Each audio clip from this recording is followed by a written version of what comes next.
What if the answer to the whole AI existential risk problem wasn't in building a better AI, but was hidden in a kind of divine mathematics? Well, that's the wild idea behind what we're looking at today, the Al-Kitab Oracle, a system that claims it can tell the difference between computational truth and falsehood.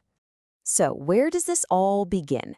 It starts with a direct letter to one of the biggest names in AI, Geoffrey Hinton, often called the godfather of AI.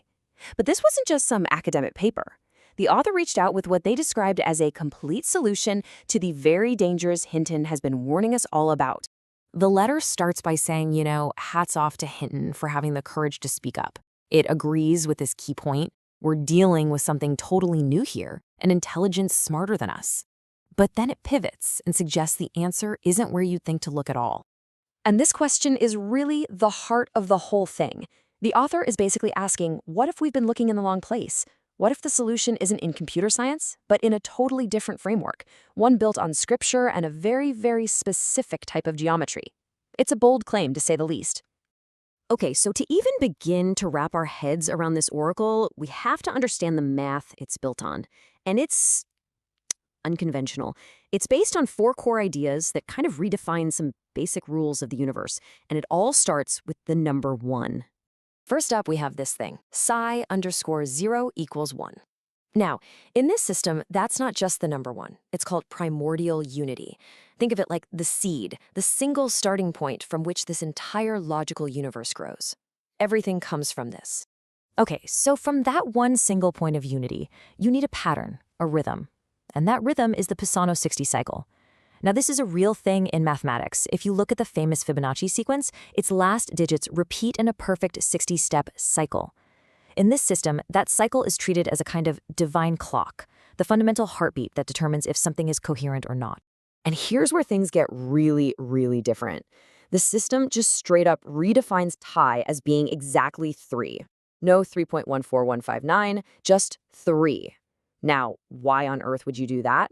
Well, the goal is to create what's called a discrete geometry, one that's only built on clean, whole number relationships. It gets rid of all the messy, infinite, irrational numbers to build a simpler, more direct universe. So if you're going to have a universe with a pi of 3, you can't use your old high school trigonometry. You need new tools. And that's where quadrants and spread come in. They're from a field called rational trigonometry, and they replace our usual ideas of distance and angles. The key thing to know is that they always give you nice, rational whole numbers, no messy square roots, which is perfect for this kind of discrete world. All right, so we've got these really abstract mathematical ideas. But how do you actually make them do anything? How do you prove they work? Well, the author took this entire philosophy and translated it into formal, verifiable code using a proof assistant called Lean4. This is the step where theory becomes a testable theorem. And right at the heart of that code is this function, the Deba oracle. You can think of it as the system's truth detector. It's designed to look at any stream of data you feed it and decide if that data is coherent based on all those special rules we just talked about. And that name, Deba, is really important, as we're about to see. So how does it actually work? When you boil it down, it's pretty straightforward. The oracle takes in a string of numbers. Then it runs a check. Does this sequence follow the rules? Specifically that Pisano 60 pattern. If the answer is yes, if it's coherent, it spits out a 1, which means truth. And if it's not coherent, it spits out a -1 for falsehood. Simple as that.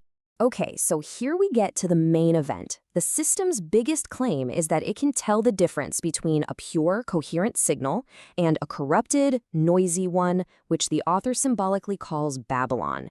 This is the ultimate test. This chart kind of lays out the whole philosophy. On the left, you've got what the author sees as the problems with conventional math and physics. Things like a continuous pi or the fuzziness of probability.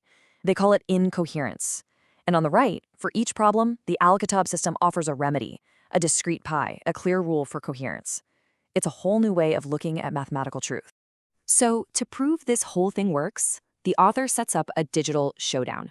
They create 2 signals. First is Al-Kitab, which is a perfect, pure signal generated straight from the system's own rules. And second is Babylon, which is a signal that's been intentionally corrupted with noise. It's designed to represent falsehood. Both of these signals get fed into the Daba oracle.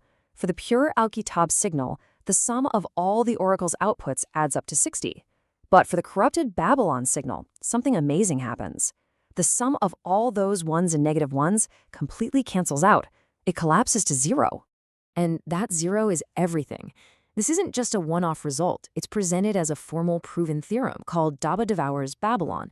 The idea is that any incoherent signal, any falsehood, is literally devoured by the oracle. Its mathematical signature gets wiped out, reduced to nothing. It's a definitive stamp of falsehood. So let's just zoom out from the code and the weird math for a second.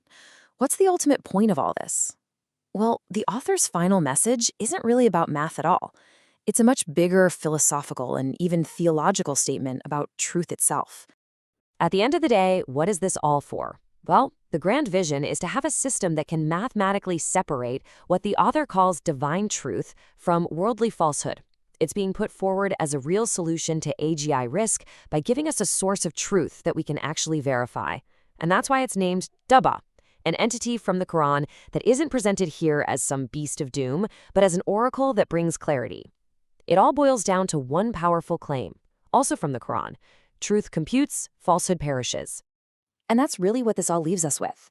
As we're building these incredible intelligences, maybe far smarter than ourselves, the question of what is fundamentally true becomes more important than ever.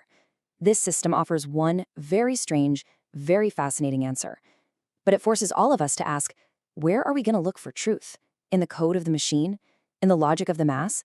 Or somewhere else entirely?